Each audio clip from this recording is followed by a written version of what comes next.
In chapter 14, we get into the presidency and talk about lots of detail about the research that's being done in the presidency, but there's an overarching theme, and that theme is that not just the development of the presidency, but power. Let's start with a story. It's a quite familiar story for professors, though most students don't know it. At the end of the Revolutionary War, in March, after the British have withdrawn and the peace treaty negotiations are going on, the troops had not been paid, and the officers are so angry they want to march on the Continental Congress and essentially stage a coup. Let George Washington run the country and set things right.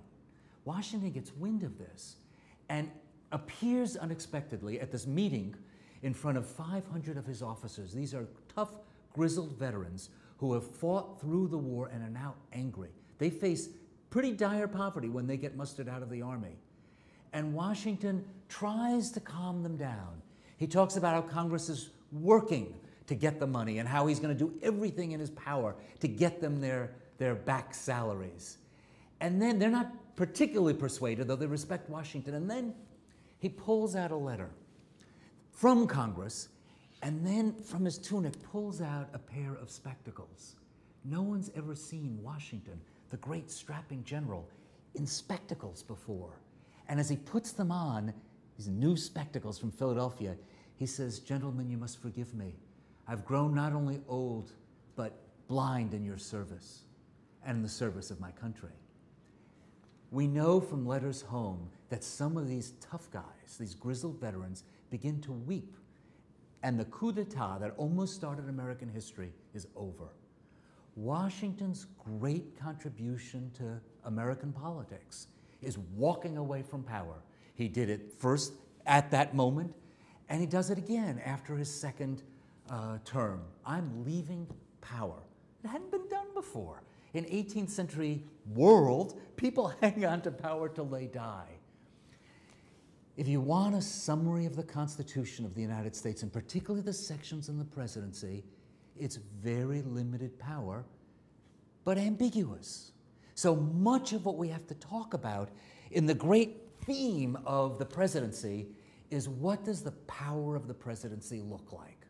And we tell the story to some extent with Washington and his spectacles, and also Washington's travels.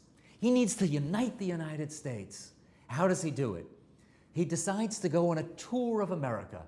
He takes 12 servants with him, 3 slaves, it has to be said, a great white horse, a dog named Cornwallis after the losing British general at the Battle of Yorktown, and goes from town to town in every state, riding, the people cheer, and for a moment they feel like Americans.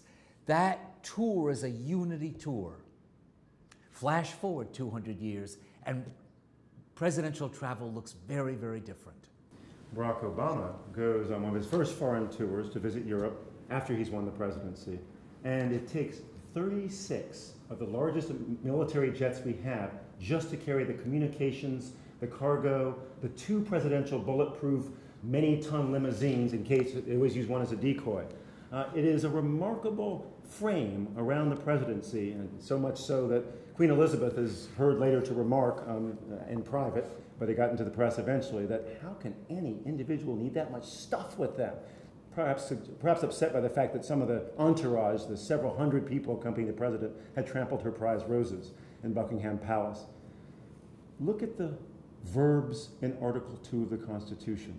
What the president is allowed to do: recommend acts to Congress. From time to time, inform Congress of the States of the Union, of the State of the Union. These are not strong verbs: recommend, suggest, inform.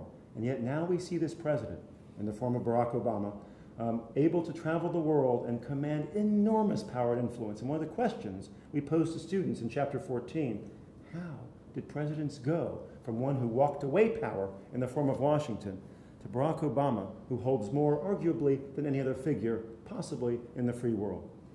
It could go a couple of ways. You could look at it and say, this is an institution that has evolved to meet the challenges of the times. It's exactly what we need. And the genius of the Constitution was to make it so that the office could evolve. Or you could say, we have an imperial presidency, as Americans have been worrying and warning since the 1780s and the Constitutional Convention.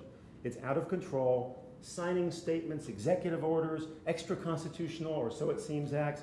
This office has way too much power accumulated, and we need to shift the pendulum back. And we love having our students engage in that debate, just as those of us engaged in politics do out here in the world.